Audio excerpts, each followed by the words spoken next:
हाँ भाई, आज बात करेंगे अपन रेडियो एक्टिवता, रेडियो एक्टिविटी।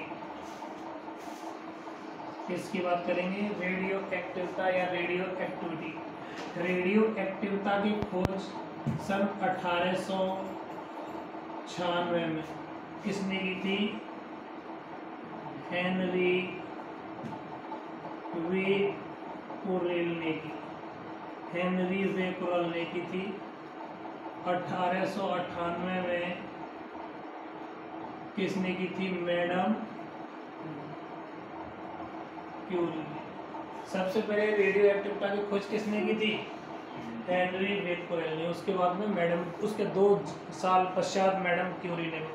ठीक है ना, चले आगे। चलो, ये क्या है? रेडियो एक्टिवता क्या है? यह एक नाभिकीय गुण है। क्या है? नाभिकीय गुण है। प्रत्येक पदार्थ का नाभिकीय गुण है। लेकिन नाभिकीय गुण क्या होता है? किसी भी पदार्थ का, किसी भी पदार्थ का स्वतः ही क्षयित होने का गुण।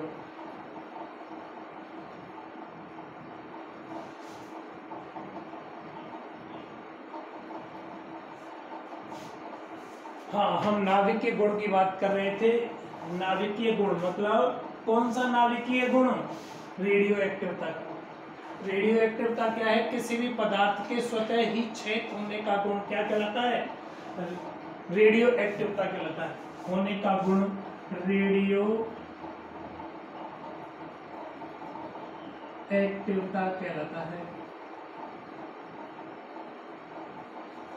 किसी भी पदार्थ के या किसी भी नाभिक के स्वतः ही क्षयित होने का गुण क्या कहलाता है बेटा? रेडियो एक्टिवता कहलाता है। प्रत्येक ब्रह्मांड का प्रत्येक पदार्थ स्वतः ही क्षयित होता है। क्षयित होने का मतलब धीरे धीरे उसके अणु टूट जाते हैं, नष्ट हो जाते हैं। जैसे आप सोचो, एक थाली के अंदर आपने क्या लिया? एक बार पानी रख लिया, एक बार डीजल रख लिया, और धूप में रखे दोनों 1-1 लीटर हैं थाली के अंदर। तो सबसे ज्यादा कौन उड़ेगा? डीजल और ज्यादा उड़ेगा, पानी कम उड़ेगा। इसका मतलब क्या हो गया? डीजल है, उस डीजल के क्षयित होने का जो गुण है वो ज्यादा है, और पानी का क्षयित होने का गुण है वो क्या है? कम है। ब्रह्मांड का हर पार्टिकल स्वतः ही क्षयित होता है। ठीक है ना? तो हर नाभिक का गुण होता है क्या? रेडियो एक्टिव का। इट मीन स्वतः ही क्षयित होना। कोई भी पदार्थ है जो पदार्थ क्षयित हो रहा है, उस पदार्थ को अपन बोलते हैं रेडियो एक्टिव पदार्थ। एक्चुअली रेडियो एक्टिवता का जो गुण सबसे ज्यादा प्रदर्शित करते हैं वो आवर्त सारणी में परमाणु क्रमांक 83 से अधिक वाले, जहां 83 भी उनमें इंक्लूड है।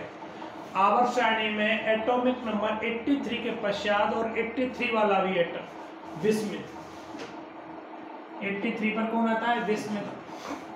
83 के पश्चात विस्मित, और विस्मित के पश्चात जितने भी मॉलिक्यूल्स आते हैं सारे पदार्थ स्वतः ही क्षयित होने लगते हैं। अतः उन पदार्थों को अपन क्या बोलते हैं? रेडियो एक्टिव पदार्थ बोलते हैं। ठीक, वे नाभिक जो रेडियो एक्टिवता का गुण प्रदर्शित करते हैं, उन नाभिकों को रेडियो एक्टिव नाभिक कहते हैं। एक्चुअली ये पदार्थ जो स्वयं क्षयित होते हैं वो कुछ विकिरणों के द्वारा होते हैं। किसके द्वारा? विकिरणों के द्वारा।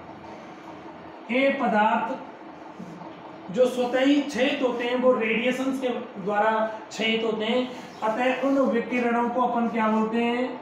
रेडियो एक्टिव विकिरण कहते हैं। रेडियो एक्टिव पदार्थ जिन विकिरणों के द्वारा स्वतः ही क्षयित होते हैं, उन विकिरणों को क्या कहते हैं? रेडियो एक्टिव विकिरण कहते हैं। एक्चुअली रेडियो एक्टिव विकिरण आपके पास में 3 प्रकार की होती हैं। पहला अल्फा विकिरण,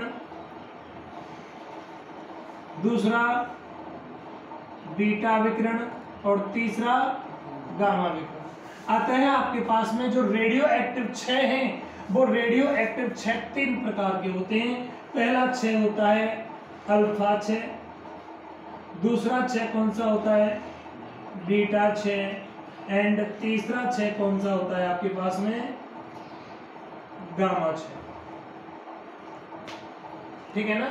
जो रेडियो एक्टिव 6 है वो 3 प्रकार का होता है, अल्फा 6, बीटा 6 और गामा 6। सबसे पहले हम बात करेंगे किसकी, अल्फा 6 की बात करेंगे। किसकी बात करेंगे भाई, अल्फा 6 की बात करेंगे। एक बार अगेन बोलता हूं, रेडियो एक्टिव का प्रत्येक नाभिक का गुण है, कौन सा गुण है, किसी भी नाभिक के स्वतः ही क्षय होने का गुण। प्रत्येक नाभिक स्वतः ही क्षय होता है, ठीक है ना। ऐसे पदार्थ जो रेडियो एक्टिवता का गुण प्रदर्शित करते हैं उन पदार्थों को अपन क्या बोलते हैं, रेडियो एक्टिव पदार्थ बोलते हैं। यह रेडियो एक्टिव पदार्थ जिन विकिरणों के द्वारा क्षयित होते हैं उन विकिरणों को अपन रेडियो एक्टिव विकिरण कहते हैं। एक्चुअली यह विकिरण 3 प्रकार की होती हैं, अल्फा, बीटा और गामा। अतः इन विकिरणों के आधार पर रेडियो एक्टिव क्षय 3 प्रकार का होता है, अल्फा 6, बीटा 6 और गामा 6। सबसे पहले मैं बात करूंगा किसका, अल्फा 6 की बात करूंगा। किसकी बात करूंगा, अल्फा 6 की बात करूंगा। ठीक, चलो देखते हैं, अच्छा टॉपिक है, इंपॉर्टेंट। हाँ, अल्फा 6 क्या है आपका, देखिएगा मैं एग्जांपल्स लेता हूं। सबसे पहले मेरे पास कोई एक्स नाभिक है जिसका परमाणु क्रमांक Z है और द्रव्यमान संख्या A है। ये एक्स नाभिक किस में बदल गया, वाई नाभिक में बदल गया। और जैसे ही वाई नाभिक में बदल गया तो इसके परमाणु क्रमांक में 2 इकाई की कमी हो जाती है और द्रव्यमान संख्या में 4 इकाई की कमी हो जाती है। याद रखिएगा, यहाँ नाभिक x है, यहाँ नाभिक कौन सा है, वाई। भाई यहाँ नाभिक कुछ अलग है, यहाँ दूसरा नाभिक प्राप्त होगा। क्यों प्राप्त होगा, यहाँ जो नाभिक है उसका परमाणु क्रमांक Z है, यहाँ आपको जो नाभिक प्राप्त हो रहा है वो Z-2 प्राप्त हो रहा है। इसका मतलब क्या हो गया, प्राप्त नया नाभिक है उसके परमाणु क्रमांक में 2 इकाई की कमी हो रही है ना। आपके पास में आप सोचो 11 सोडियम 22 है तो नया नाभिक क्या मिलेगा, 9 नियोन मिलेगा, सॉरी 9 फ्लोरीन मिलेगा। Hydrogen, helium, lithium, beryllium, boron, carbon, nitrogen, oxygen, fluorine, 9 fluorine मिलेगा। यहाँ द्रव्यमान संख्या 22 है तो यहाँ कितना मिलेगा, 18 मिलेगा। क्यों, ए में से 4 घटा दो, ए में कितना है 22 में से 4 घटा दो, ऐसे हो रहा है ना। और साथ में आपको क्या मिलता है, 2He4। ये कौन है, अल्फा कण है बेटा। अल्फा कण क्या है, हीलियम का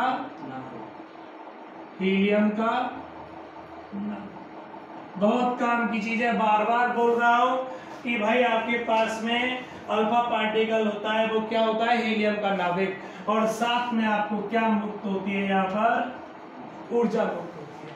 ठीक है ना। अब मैं इसको एग्जांपल्स के रूप में देखना चाहूं, रियल एग्जांपल्स में लेता हूं। 92 यूरेनियम 236 है मेरे पास, 92 यूरेनियम 236 टूटेगा। देखो यार यहाँ Z का मान कितना है, 92।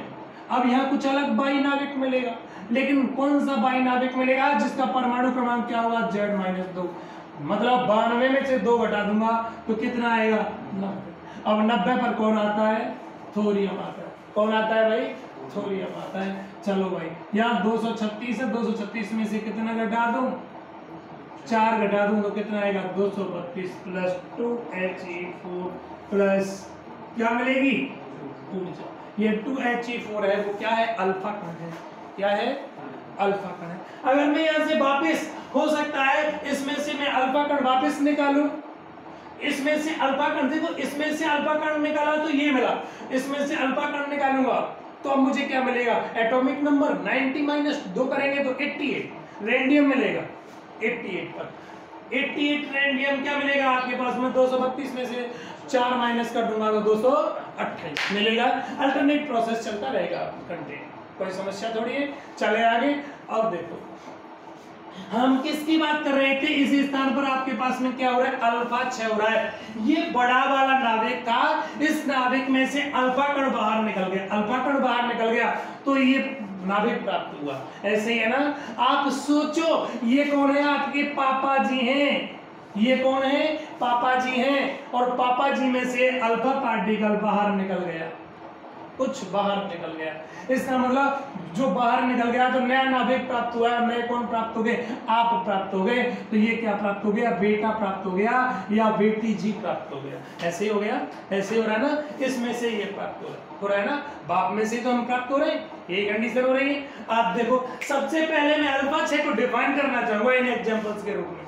करें, अल्फा 6 क्या है? जब किसी रेडियो एक्टिव नाभिक का क्षय, जब किसी रेडियो एक्टिव नाभिक का क्षय अल्फा कणों के द्वारा होता है तो उसे अल्फा 6 कहते हैं। जब किसी रेडियो एक्टिव नाभिक का क्षय बीटा कणों के द्वारा होता है तो उसे बीटा 6 कहते हैं। जब किसी रेडियो एक्टिव नाभिक का क्षय गामा कणों के द्वारा होता है तो उसे गामा 6 कहते हैं। लेकिन यार स्टैंडर्ड डेफिनेशन नहीं हुई है, स्टैंडर्ड डेफिनेशन चाहिए। चलो वापस बात करते हैं, अल्फा 6 की बात करते हैं। अल्फा 6 क्या है? जब किसी रेडियो एक्टिव नाभिक का क्षय अल्फा कणों के द्वारा होता है, जब किसी रेडियो एक्टिव नाभिक का क्षय अल्फा कणों के द्वारा होता है तो उसे अपन क्या कहते हैं? अल्फा 6 कहते हैं। क्या कहते हैं? अल्फा 6 कहते हैं। ठीक, अल्फा 6 के दौरान, अब स्टैंडर्ड डेफिनेशन इसी में, अल्फा 6 के दौरान प्राप्त नए नाभिक के, अल्फा 6 के दौरान, यहां अल्फा 6 हो रहा है, अल्फा 6 के दौरान प्राप्त नए नाभिक, नया नाभिक प्राप्त हुआ है ना, प्राप्त नए नाभिक के परमाणु क्रमांक में 2 इकाई की, परमाणु क्रमांक में 2 इकाई की हो रही है ना, परमाणु क्रमांक में 2 इकाई की एवं द्रव्यमान संख्या में 4 इकाई की कमी हो जाती है। बोलो हो रही है। अल्फा 6 के दौरान प्राप्त नए नाभिक के परमाणु क्रमांक में 2 इकाई एवं द्रव्यमान संख्या में 4 इकाई की कमी हो जाती है। बोलो कोई समस्या? नहीं साहब, हमको तो दूसरी डेफिनेशन चाहिए। देखो यार, ये कहां से आया? 92 यूरेनियम 236 है। यहाँ आपने अल्फा कण निकाल दिया, अल्फा कण निकाल दिया तो आपको क्या मिल गया? 90 थोरियम 232 मिल गया। मिला? अल्फा कण निकल गया तो कौन मिला? ये मिला। तो अल्फा 6 के दौरान प्राप्त नए नाभिक के परमाणु क्रमांक में 2 इकाई और द्रव्यमान संख्या में 4 इकाई की कमी हो जाती है। बोलो कोई समस्या? हुआ या नहीं हुआ? चलो भाई,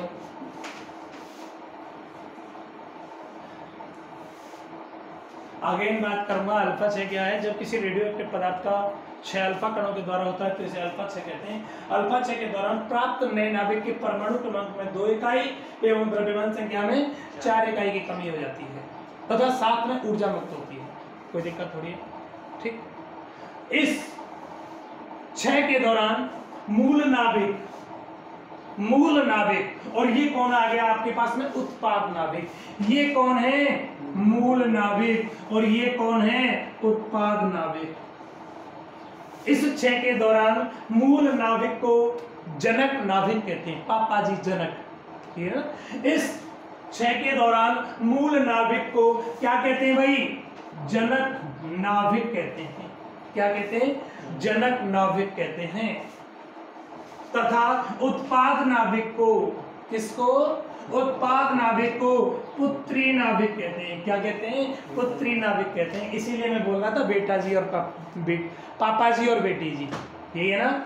जो आपके पास मूल नाभिक होता है उस मूल नाभिक को अपन क्या बोलते हैं? जनक नाभिक बोलते हैं। उत्पाद नाभिक को क्या बोलते हैं? पुत्री नाभिक बोलते हैं। बोलो कोई समस्या? चलें आगे। चलो भाई, हाँ, मैं यहाँ बात कर रहा था जो मूल नाभिक होता है, जो जनक नाभिक होता है, उसकी ऊर्जा ज्यादा होती है, उसकी ऊर्जा ज्यादा होती है। और आपके पास में जो उत्पाद नाभिक, पुत्री नाभिक होता है, उसकी ऊर्जा कम होती है। पापा के अंदर दम ज्यादा है और हमारे अंदर दम क्या है? कम है। लेकिन मैं स्टेबिलिटी की बात करूंगा, तो पुत्री नाभिक अधिक स्थायी होता है, अधिक स्थायी होता है। और ये वाला नाभिक होता है, वो कैसा होता है? अस्थायी होता है। क्योंकि हमको पता है पापा जी 20 साल जिएंगे तो हम तो 40 साल 30 साल, अरे यार पापा से तो ज्यादा जिएंगे। तो स्थायी कौन है? हम या पापा? हम। हुआ ना? अगेन बात करूंगा, मूल नाभिक जनक नाभिक होता है, उसकी एनर्जी ज्यादा होती है, वो अस्थायी होता है। कैसा होता है? अस्थायी होता है। और जो उत्पाद नाभिक होता है उसकी एनर्जी कम होती है, वो कैसा होता है? स्थायी होता है। आपको पता है क्या? मैं आपको पढ़ा रहा था प्रति न्यूक्लियन बंधन ऊर्जा, और प्रति न्यूक्लियन बंधन ऊर्जा में मैं बात कर रहा था भारी नाभिकों की। मैंने बात की थी भारी नाभिकों में, वहां कोई 5वां 6वें नंबर का गुण था। भारी नाभिकों में एक विखंडन का गुण होता है, जिसके कारण वे स्वयं को कैसा बना लेते हैं? स्थायी बना लेते हैं। देखो भारी नाभिक है या नहीं? है या नहीं, विखंडन हुआ या नहीं हुआ, विखंडन का मतलब टूटना, टूटे या नहीं। उत्पाद नाभिक बोलो, ये अस्थायी नाभिक स्थायी नाभिक में चेंज हुआ नहीं हुआ, इसकी तुलना में ये स्थायी है। बोलो कोई समस्या? चले आगे। हालांकि मैं वर्तमान बात करूं तो ये भी रेडियो एक्टिव पदार्थ है, ये भी कैसा अस्थायी है। जब तक आपको एटॉमिक नंबर 83 नहीं प्राप्त होगा तब तक अल्फा कणों का विखंडन होता रहेगा। 83 के पश्चात मतलब 82, 81, 80, 79, 78 जो मॉलिक्यूल्स नाभिक प्राप्त होंगे वो नाभिक आपको क्या प्राप्त होंगे? स्थायी प्राप्त होंगे। कैसे प्राप्त होंगे? स्थायी प्राप्त होंगे। चले आगे। चलो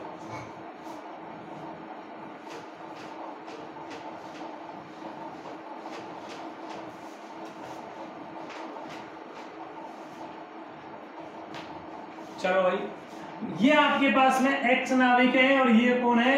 वाई नाभिक। मैं मान लेता हूं एक्स नाभिक का द्रव्यमान है वो क्या है? mx है, एंड वाई नाभिक का द्रव्यमान क्या है?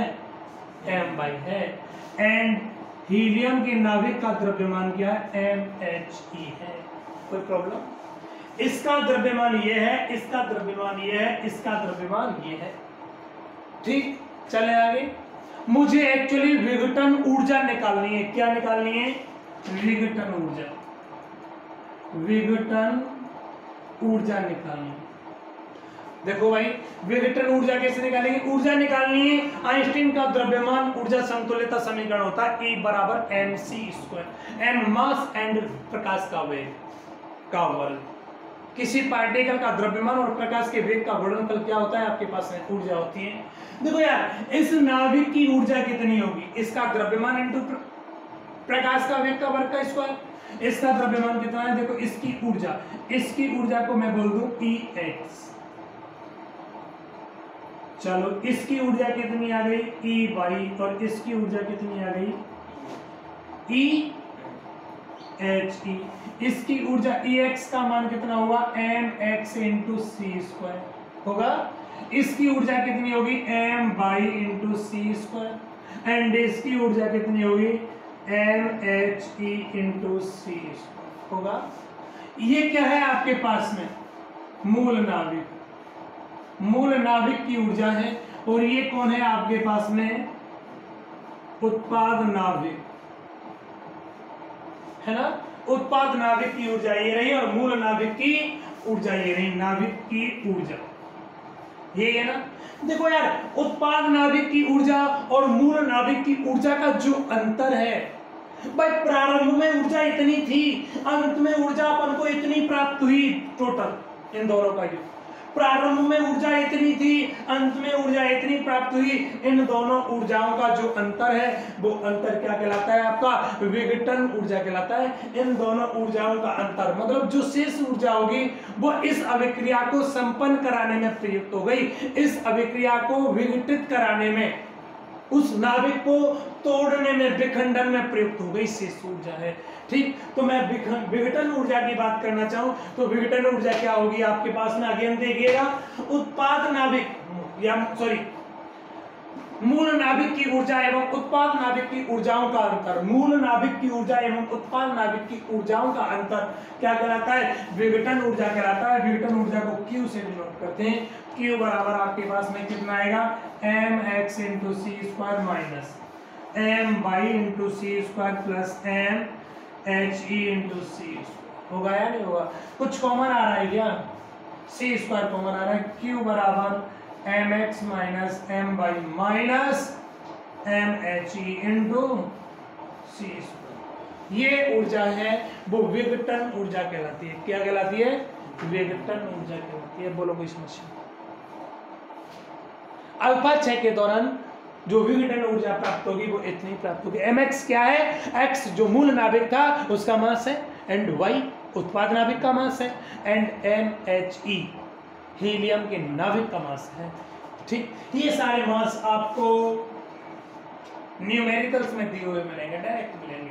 हीलियम के नाभिक का द्रव्यमान इतना है, वाई नाभिक का, उत्पाद नाभिक का, मूल नाभिक का द्रव्यमान कुछ ना कुछ सेम डायरेक्ट दे रखा हुआ। ठीक है ना।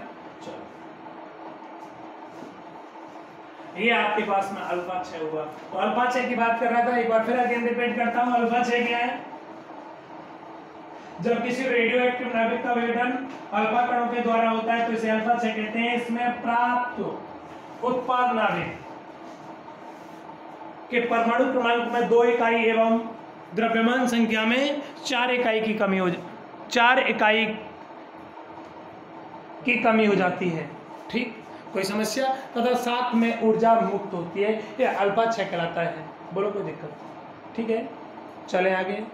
चलो, यहाँ मैं और बात करूंगा। इस स्थान पर बड़ी विडंबना उत्पन्न होती है। अलग अलग वैज्ञानिक अपना कुछ अलग अलग मत देते हैं। अलग अलग मत क्या देते हैं? पहला देखो, एक्चुअली अल्फा कण की ऊर्जा 5.5 मेगा इलेक्ट्रॉन वोल्ट होती है। अल्फा कण की ऊर्जा कितनी होती है? 5.5 मेगा इलेक्ट्रॉन वोल्ट। एक्चुअली आप अल्फा कण प्रकीर्णन प्रयोग पढ़ा था, तो अल्फा कण स्वर्ण के पत्र पर, सोने के नाभिक पर, स्वर्ण पत्र पर जिस वेग से आया था वो वेग आपके पास में था 2.1 × 10⁷ मीटर पर सेकंड। उस टाइम अल्फा कण की जो एनर्जी थी वो एनर्जी कितनी थी? 5.5 मेगा इलेक्ट्रॉन वोल्ट। ठीक है ना? देखो यार, अल्फा कण की स्वयं की ऊर्जा कितनी होती है? 5.5 मेगा इलेक्ट्रॉन वोल्ट। ठीक है ना? अब देखो, आपके नाभिक, ये कौन है? कोई नाभिक है, मूल नाभिक है। कौन सा नाभिक है? मूल नाभिक से अल्फा कण को बाहर निकलने के लिए लगभग 26 मेगा इलेक्ट्रॉन वोल्ट ऊर्जा की आवश्यकता होती है। अगर आप सोचो, ये मम्मी है नाभिक, जो आपके पास में अल्फा कण है वो बेटी है। अब मम्मी में से बेटी निकल रही है, लॉन्च हो रही है, तो बेटी को निकलने के लिए कितनी ऊर्जा की आवश्यकता होती है? 26 मेगा इलेक्ट्रॉन वोल्ट ऊर्जा की आवश्यकता होती है बेटी को मम्मी के गर्भ से बाहर निकलने के लिए। आप सोचिएगा एक बार, इसे बाहर निकलने के लिए, अल्फा पार्टिकल को नाभिक से बाहर निकलने के लिए 26 मेगा इलेक्ट्रॉन वोल्ट ऊर्जा की आवश्यकता है। लेकिन अल्फा पार्टिकल की एनर्जी कितनी है? 5.5 मेगा इलेक्ट्रॉन वोल्ट। कितनी है? 5.5 मेगा इलेक्ट्रॉन वोल्ट है ना? इसका मतलब क्या हो गया भाई? पुत्री की ऊर्जा कम है लेकिन निकलने के लिए ऊर्जा की ज्यादा आवश्यकता हो रही है, लेकिन फिर भी पुत्री बाहर करनी है। इसका मतलब हम क्या लगाते हैं? इंजेक्शन लगाते हैं दर्द बढ़ाने के लिए। ऐसा ही प्रोसेस होता है। सेम कंडीशन यहाँ है। अपन के पास में क्या है? अल्फा पार्टिकल की एनर्जी 5.5 मेगा इलेक्ट्रॉन वोल्ट है, लेकिन अल्फा पार्टिकल को नाभिक से मुक्त होने के लिए 26 मेगा इलेक्ट्रॉन वोल्ट ऊर्जा की आवश्यकता है। होगी या नहीं होगी? जब इस पार्टिकल को यहां से निकलने के लिए 26 मेगा इलेक्ट्रॉन वोल्ट ऊर्जा की आवश्यकता हो रही है, तो इसका मतलब इसको जब बाहर निकलने के लिए इतनी, अल्फा पार्टिकल को नाभिक से बाहर निकालने के लिए इतनी ऊर्जा की आवश्यकता, इतनी ऊर्जा कहां से देंगे? किसी भी कण को ऊर्जा हम 2 प्रकार के रूप में दे सकते हैं, या तो वोल्टेज के रूप में या हीट के रूप में। अब यार 26 मेगा इलेक्ट्रॉन वोल्ट ऊर्जा देने के लिए अल्फा कण को जितने विभव से त्वरित करना पड़ेगा, जितने विभव से एक्साइटेड करना पड़ेगा, अरे इतनी ऊर्जा प्रदान करने के लिए जितने विभव की आवश्यकता होगी, उस विभव को अपन बोलते हैं विभव प्राचीर। क्या बोलेंगे? विभव प्राचीर। तो यहां से एक विभव प्राचीर की डेफिनेशन निकल के आएगी।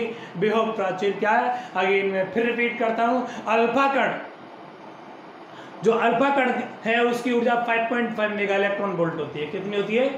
अल्फा कण की ऊर्जा 5.5 मेगा इलेक्ट्रॉन वोल्ट होती है, जिसे नाभिक से मुक्त होने के लिए लगभग 26 मेगा इलेक्ट्रॉन वोल्ट ऊर्जा की आवश्यकता है। अल्फा कण की ऊर्जा स्वयं की कितनी है? 5.5 मेगा इलेक्ट्रॉन वोल्ट, जबकि नाभिक से बाहर निकलने के लिए कितनी ऊर्जा की जरूरत है? 26 मेगा इलेक्ट्रॉन वोल्ट ऊर्जा की आवश्यकता है। ठीक, तो अतः इस अल्फा पार्टिकल को नाभिक से मुक्त करने के लिए कुछ विभव की आवश्यकता होगी। उस विभव को अपन क्या बोलेंगे? विभव प्राचीर बोलेंगे। क्या बोलेंगे? विभव प्राचीर बोलेंगे। बोलो कोई समस्या? चले आगे। यहाँ हमारे पास में पहला कंडीशन होती है। चले आगे। चलो,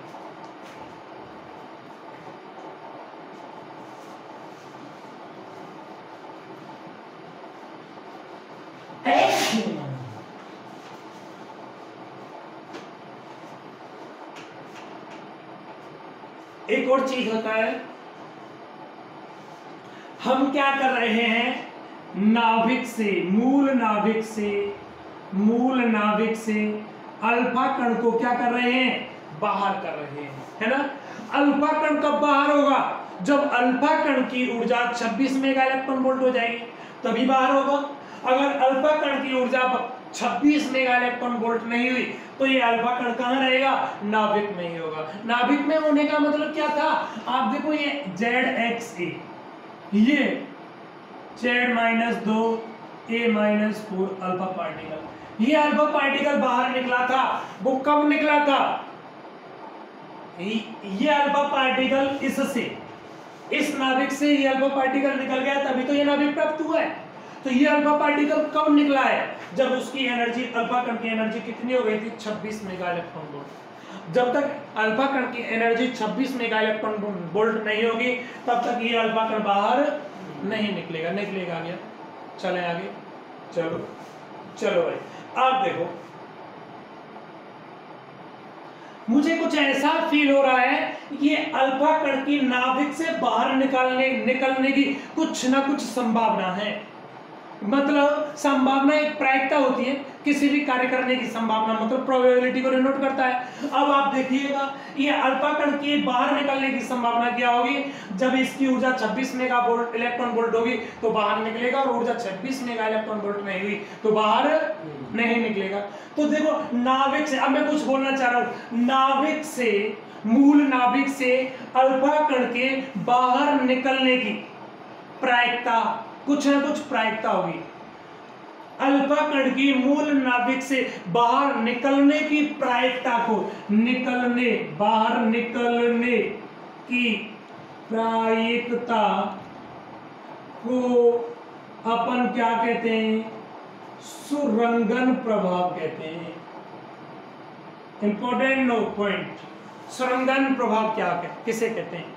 सुरंगन प्रभाव के लिए आपका रहेगा, अल्फा कण को नाभिक से मुक्त करने की एक निश्चित प्रायिकता होती है। अतः अल्फा कण को नाभिक से मुक्त करने की इस प्रायिकता को क्या कहते हैं, सुरंगन प्रभाव कहते हैं। क्या कहते हैं, सुरंगन प्रभाव कहते हैं। ठीक, 2 पॉइंट हो गए, 2 स्टार। पहला आपका स्टार में आपने क्या पढ़ा था, विभव प्राचीर पढ़ा था। क्या पढ़ा था, विभव प्राचीर पढ़ा था। और दूसरा आपने क्या पढ़ लिया, सुरंगन प्रभाव। ठीक है ना। चलो, ये आपके पास में अल्फा 6 समाप्त होता है। अब बात करेंगे किसकी, बीटा 6। अल्फा 6 और बीटा 6 इंपॉर्टेंट है, याद रखिएगा। अगेन फिर बात कर रहा हूं मैं, फिर बोल रहा हूं आपके लिए, अल्फा 6 आपका क्या था, पुनः बात करता हूं, एक्स नाभिक था, ZX, ये नाभिक किसमें चेंज हो गया, Z-2 A-4 बाई नाभिक में, और हीलियम का नाभिक प्राप्त हो गया, साथ में ऊर्जा मुक्त होती है। यही है बेटा, अल्फा 6 के दौरान कुछ नियमों का पालन हो रहा है, और कुछ नियम के क्या हैं। पहला, आवेश संरक्षण के नियम का पालन होता है। आवेश संरक्षण के नियम का पालन होता है।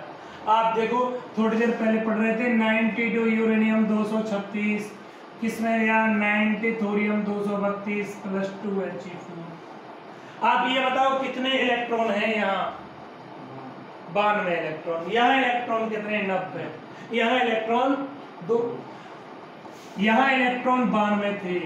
उत्पाद के पश्चात कितने मिले, 90 + 2 = 92।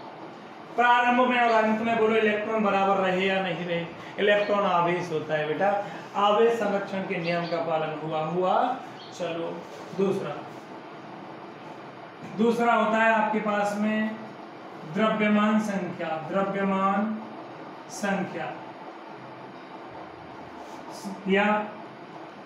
द्रव्यमान संरक्षण का नियम। द्रव्यमान संख्या संरक्षण या द्रव्यमान संरक्षण का नियम। यहाँ द्रव्यमान संख्या कितनी है, 236। यहाँ 232 + 4 कितनी आएगी, टोटल 200। वो न्यूक्लियनों की संख्या अभिक्रिया से पहले और अभिक्रिया के बाद में भी क्या है, इक्वल है। द्रव्यमान संरक्षण के नियम का भी क्या हो रहा है, पालन हो रहा है। ठीक, और दूसरा क्या होता है, जब आपके यहाँ दोनों के द्रव्यमान, इनके द्रव्यमान आपस में बराबर हैं तो E बराबर mc², द्रव्यमान बराबर है तो ऊर्जा भी बराबर होगा। तीसरा क्या हो गया, ऊर्जा संरक्षण,